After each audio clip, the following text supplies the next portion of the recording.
အားလုံးပဲမင်္ဂလာပါကျွန်တော်တို့ရွှေစည်းကွက် channel မှာကြိုဆိုလိုက်ပါတယ်အားလုံးပဲမင်္ဂလာပါကျွန်တော်ဒီကနေ့တင်ဆက်ပေးမှာကတော့ကမ္ဘာပေါ်မှာ subscriber အများဆုံး YouTube channel 10ခုနဲ့သူတို့ရဲ့ဝင်ငွေတွေအကြောင်းပဲဖြစ်ပါတယ်နံပါတ်10 Vlad and Nikki ဒီ channel ကညီအကိုနှစ်ယောက်အဓိကပါဝင်ပြီးတခါတရံသူတို့ရဲ့မိခင် Victoria နဲ့ညီအငယ်ဆုံး Christian Sage ပါဝင်တက်ပါတယ်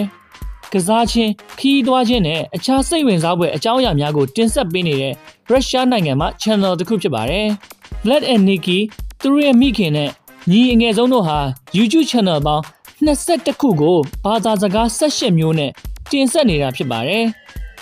2021ခုနှစ်ဒီဇင်ဘာမှာသူတို့ရဲ့ channel တွေအားလုံးပေါင်းလိုက်ရင်211 million subscriber နဲ့118 billion view ရှိခဲ့ပါတယ်။အဓိက channel ကတော့86 million subscriber ရရှိထားပြီးဒါဟာ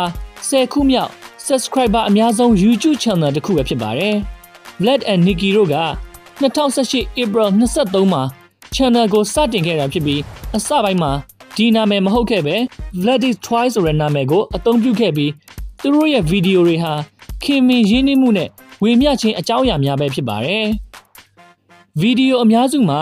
Vlad နဲ့ Nikki တို့ကအယုတ်များနဲ့ကစားခြင်းပုံမြင်များပြောပြခြင်းအခြားနိုင်ငံများအကြောင်းပြောပြခြင်းနဲ့တရုတ်ပြကစားခြင်းအပြင်အယုတ်များကိုလည်းကြော်ညာပေးသလိုတခါတရံကလေးတေးကပြများကိုလည်းပုံဖော်လေးရှိကြပါတယ်။သူတို့ရဲ့အအောင်မြင်ဆုံးဗီဒီယိုကတော့845 million view ရှိတဲ့ Vlad and Nikki New Funny Story About Toy for Children ဖြစ်ပါတယ်။ Vlad and Nikki YouTube channel ရဲ့တစ်နှစ်စာခန့်မှန်းဝင်ငွေက80 million ကနေ92 million US dollar ဝန်းကျင်ပဲဖြစ်ပါတယ်။မိဘများအနေနဲ့ကလေးတွေငြိမ်ငြိမ်လေးနေစေချင်တဲ့အခါမျိုးတွေမှာဖွင့်ထားပေးတတ်တဲ့ဒီ channel လေးရဲ့ဝင်ငွေကမယုံနိုင်စရာပဲနော်။ဒါကအစပဲရှိပါသေးတယ်။ကဲနောက် channel တွေကိုဆက်ကြည့်ကြရအောင်။နံပါတ်9 Z Music Company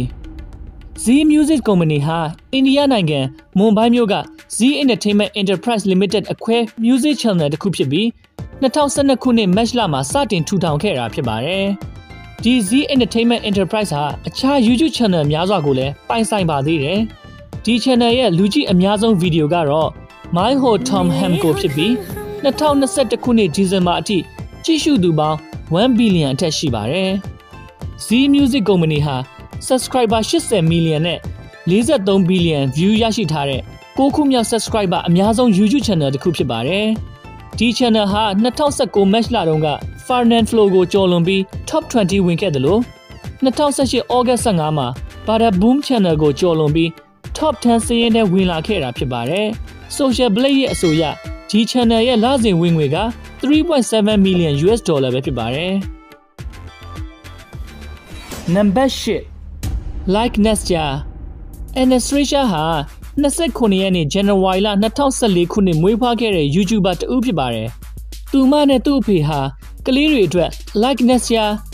Nestia Vlog နဲ့ Like Nestia Show လိုမျိုး YouTube channel တော်တော်များများစီစဉ်တင်ဆက်လျက်ရှိနေပါတယ်။2021ခုနှစ်ဒီဇင်ဘာမှာတော့သူ့ရဲ့ channel ဟာ9ခုမြောက်လူကြည့်အများဆုံး YouTube channel တစ်ခုဖြစ်တယ်လို့10ခုမြောက် subscriber အများဆုံးလည်းဖြစ်ပါတယ်။2016 January မှာတော့ Anastasia ရဲ့မိဘတွေက Like Nestia YouTube channel ကိုဖန်တီးခဲ့ပြီးအစပိုင်းမှာတော့ Toy Unboxing video တွေကိုတင်ဆက်ပေးခဲ့ပြီးနောက်ပိုင်းမှာတော့ပြည်ပနိုင်ငံတွေစီကကစားကွင်းအပန်းဖြေဥယျာဉ်တွေစီကိုလဲပတ်ခြင်းတို့ကိုပြောင်းလဲတင်ဆက်လာခဲ့ပါတယ်။ပထမ9လမှာသူတို့မိသားစုဟာနိုင်ငံ6နိုင်ငံကိုလဲပတ်ခဲ့ပြီးတစ်လကို73 million ကနေ20 million ဒေါ်လာအထိမိသားစုရဲ့စုဆောင်းထားတဲ့ငွေတွေကနေထုတ်ယူအသုံးပြုခဲ့ရပြီးနောက်ပိုင်းမှာတော့ YouTube Partner Program ကနေအမြတ်ဆုံးတွေရရှိခဲ့ပါတယ်။ Like Nestia ဟာ German, French, Portuguese, Spain, Korea, Vietnam, Hindi, Arabic, Bangladesh နဲ့ Indonesia တို့လိုမျိုးအခြားဘာသာစကားများစွာကိုလည်းပြန်လည်အသံသွင်းပြီးတော့တင်ဆက်ထားပါသေးတယ်။နောက်ပိုင်းမှာတော့သူတို့မိသားစုဟာရုရှားကနေအမေရိကန်ကိုရွှေ့ပြောင်းအခြေချခဲ့ပါတယ်။ Forbes ရဲ့အဆိုအရAnastasia ဟာ2019ခုနှစ်ရဲ့တိုးတက်မှုအမြန်ဆုံး video creator တဦးပဲဖြစ်ပါတယ်။သူမရဲ့အကြီးဆုံး channel ဟာကမ္ဘာမှာ10ခုမြောက် subscriber အများဆုံး channel ဖြစ်ပြီးဒီ channel ရဲ့အအောင်မြင်ဆုံးဗီဒီယိုက Nestia and Papa Sleeping at Farm ဖြစ်ပြီး899 million view ရှိပါတယ်။ Social Blade website ရဲ့အဆိုအရ အဓိက channel ရဲ့ခန့်မှန်းတစ်လဝင်ငွေဟာ10 million US dollar ဖြစ်ပါတယ်နံပါတ်9 WWE ဟာကမ္ဘာနဲ့အဝန်းလူဒန်းစားမရွေးကြိုက်နှစ်သက်ကြတဲ့ American ပုဂ္ဂလိကဖျော်ဖြေရေးအစီအစဉ်တစ်ခုဖြစ်ပါတယ်ကုမ္ပဏီရဲ့ရှယ်ယာအများဆုံးပိုင်ဆိုင်သူကတော့ဥက္ကဋ္ဌနဲ့ CEO Vince McMahon တို့မိသားစုပဲဖြစ်ပါတယ်ခန့်မှန်းချက်တွေအရဆိုရင် WWE ရဲ့ရှယ်ယာ90%အထိတောင်ပိုင်ဆိုင်ထားပါတယ်တဲ့ WWE YouTube Channel ကို2009ခုနှစ်မေလ17ရက်နေ့မှာစတင်ခဲ့တာဖြစ်ပေမဲ့သူတို့ရဲ့ပထမဆုံးဗီဒီယိုကိုတော့တစ်နှစ်လောက်ကြာမှစတင်ခဲ့တာဖြစ်ပါတယ်84 million subscriber ရှိတဲ့ WWE ဟာ9ခုမြောက် subscriber အများဆုံး YouTube Channel တစ်ခုဖြစ်ပါတယ်2018 November မှာတော့ Dude Perfect ထက် subscriber အရေအတွက်ကျော်လွန်ခဲ့ပြီးအားကစား channel တွေထဲမှာအများဆုံးဖြစ်လာခဲ့ပါတယ်လူကြည့်အများဆုံးဗီဒီယိုကတော့299 million views ရှိထားတဲ့ Randy Orton Make It Personal with Triple H ပဲဖြစ်ပါတယ်။ Social Blade ရဲ့အဆိုအရဒီ channel ရဲ့တစ်လဝင်ငွေက3 million US dollar ဖြစ်ပါတယ်။ရွှေစည်းကွက် channel ကိုအားပေးကြတဲ့ပရိသတ်များအားလုံးမင်္ဂလာပါ။ကမ္ဘာအရရမှာထူးခြားစိတ်ဝင်စားဖွယ်အကြောင်းအရာများလေးစားအတူယူဖွယ်အာဃလူသားများနည်းပညာတီထွင်ဆန်းသစ်မှုများသိပ္ပံနည်းကျအဖြေရှာမရသောတဘာဝလုံးဖြစ်ရများနဲ့အခြားဘ ഹു တုတရောက်ဖွယ်အကြောင်းအရာဗီဒီယိုများကိုစိတ်ဝင်စားရဆိုရင်ကျွန်တော်တို့ရဲ့ရွှေစည်းကွက် channel လေးကို Facebook နဲ့ YouTube တို့မှာ like subscribe နဲ့ follow ပြုလုပ်ထားပေးကြပါဦးနော်။အော်ဗီဒီယိုအသစ်တင်တိုင်းသိရအောင်ဘေးကခေါင်းလောင်းလေးကိုလည်းနှိပ်ထားဖို့မမေ့နဲ့နော်။ Number 6 Mr Beast လို့လူသိများတဲ့ Jimmy Donaldson ဟာ1998မေလ9ရက်နေ့မှာမွေးဖွားခဲ့တဲ့အသက်23နှစ်အရွယ် YouTuber Internet Influencer နဲ့စီးပွားရေးပညာရှင်ပရဟိတသမားတဦးဖြစ်ပါတယ်။သူဟာ YouTube မှာလူအများစိတ်ဝင်စားအောင်ကြံဖန်လှုပ်ဆောင်ရတဲ့ဗီဒီယိုမျိုးတွေကိုစတင်တီထွင်ဖန်တီးခဲ့သူအဖြစ်သတ်မှတ်ခြင်းကိုလည်းခံထားသူဖြစ်ပါတယ်။ဒါ့အပြင် Mr Beast Burger ရဲ့ပိုင်ရှင် Team 3ရဲ့ပူးတွဲဖန်တီးသူ Arbor Day Foundation ကို US ဒေါ်လာ23 million အထက်မတီလူတန်းထားတဲ့ fundraiser တဦးဖြစ်ပါတယ်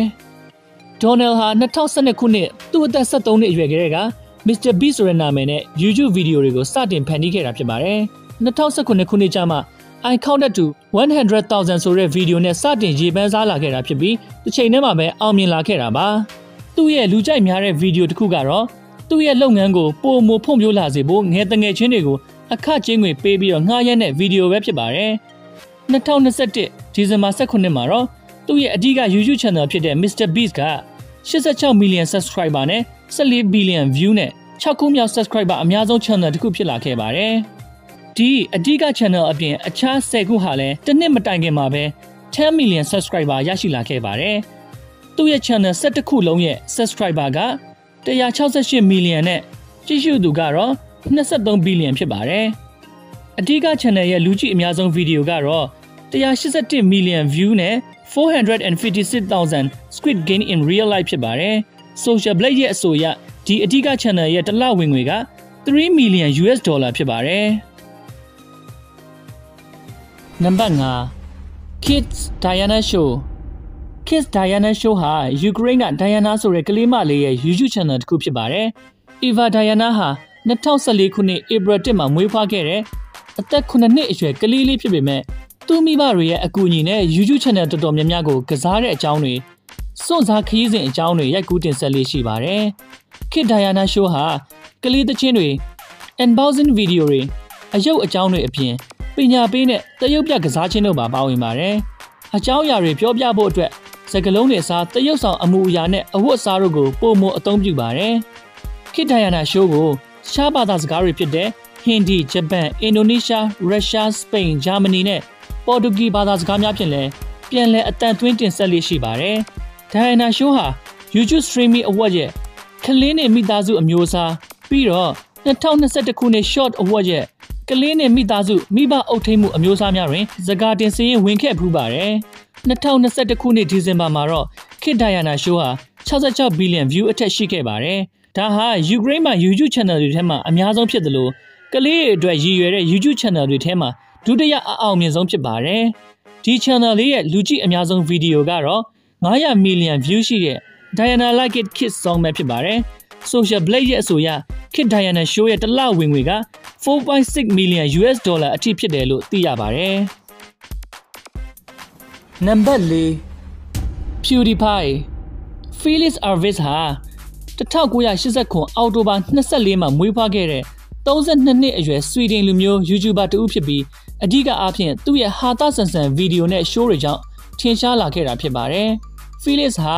သူ့ရဲ့ YouTube channel ကို PewDiePie အမည်နဲ့2010မှာစတင်စီးရင်သွင်းခဲ့ပြီးအဓိကအားဖြင့်ကြောက်စရာနဲ့ fighting game တွေကိုစော့ကစားပြခဲ့ပြီးမကြာခင်နှစ်တွေမှာပဲတိတိတသားကိုတိုးတက်ထင်ရှားလာခဲ့ပါတယ်။သူ့ရဲ့ channel ဟာ2012နဲ့2013မှာအောင်မြင်ဆုံး YouTube channel တစ်ခုဖြစ်ခဲ့တဲ့အပြင်တဖြည်းဖြည်းနဲ့သူ့ရဲ့ content တွေဟာ vlog တွေတချင်းဗီဒီယိုတွေစသဖြင့်အမျိုးမျိုးပါဝင်လာခဲ့ပါတယ်။2016မှာတော့ Time Magazine ရဲ့ကမ္ဘာဩဇာလွှမ်းမိုးမှုအရှိဆုံးပုဂ္ဂိုလ်အယောက်100စာရင်းမှာထည့်သွင်းဖော်ပြခြင်းကိုခံခဲ့ရပါတယ်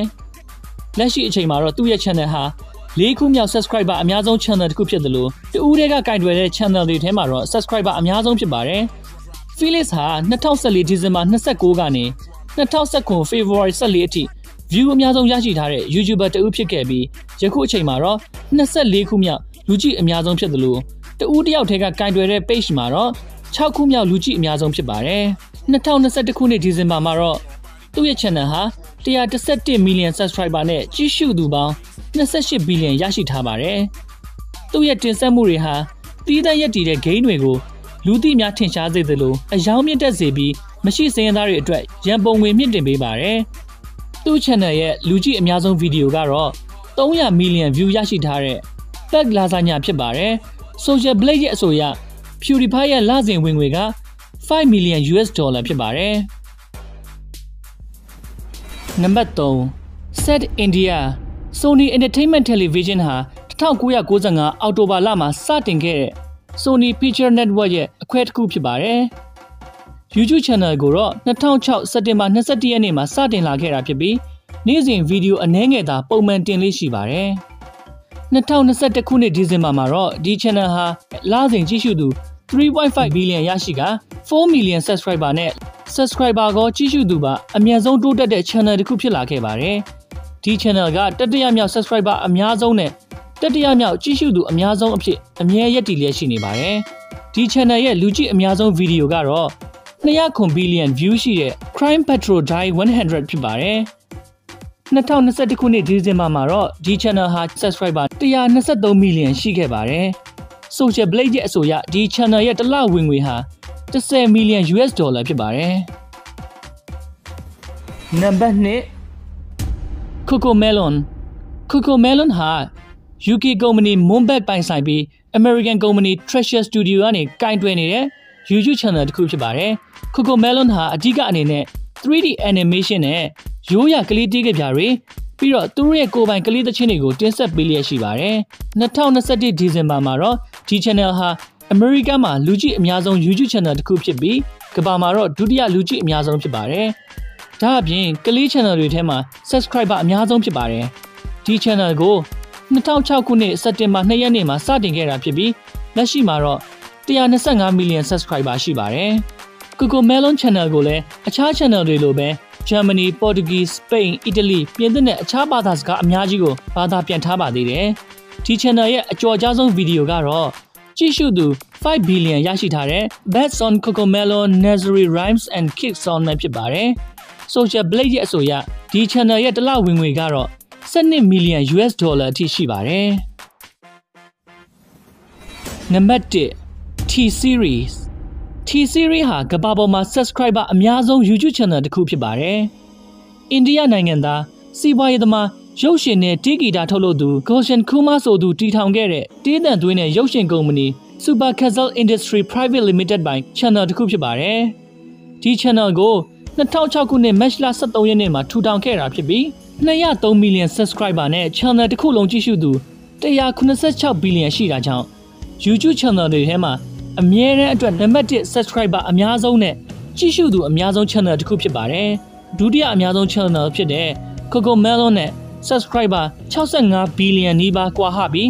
ဒီ channel ရဲ့လူကြည့်အများဆုံးဗီဒီယိုကတော့ကြည့်ရှုသူ 1.3 billion ရှိတဲ့ Vestige Song ပဲဖြစ်ပါတယ်။ Social Blade ရဲ့အဆိုအရဒီ channel ရဲ့တစ်လဝင်ငွေဟာ13 million US dollar အထိရှိပါတယ်။ကျွန်တော်ဒီကနေ့တင်ဆက်ပေးသွားတာကတော့ကမ္ဘာပေါ်မှာ subscriber အများဆုံး YouTube channel 10ခုနဲ့သူတို့ရဲ့ဝင်ငွေတွေပဲဖြစ်ပါတယ်။ ဒီ season လေးကိုကြိုက်နေတဲ့တဲ့ဆိုရင်ကျွန်တော်တို့ရဲ့ရွှေစည်းကွက် channel လေးကို Facebook နဲ့ YouTube တို့မှာ subscribe follow ပြုလုပ်ပြီး video လေးကို like and share ပြုလုပ်သွားခဲ့ပေးကြပါဦးเนาะကျေးဇူးတင်ပါတယ်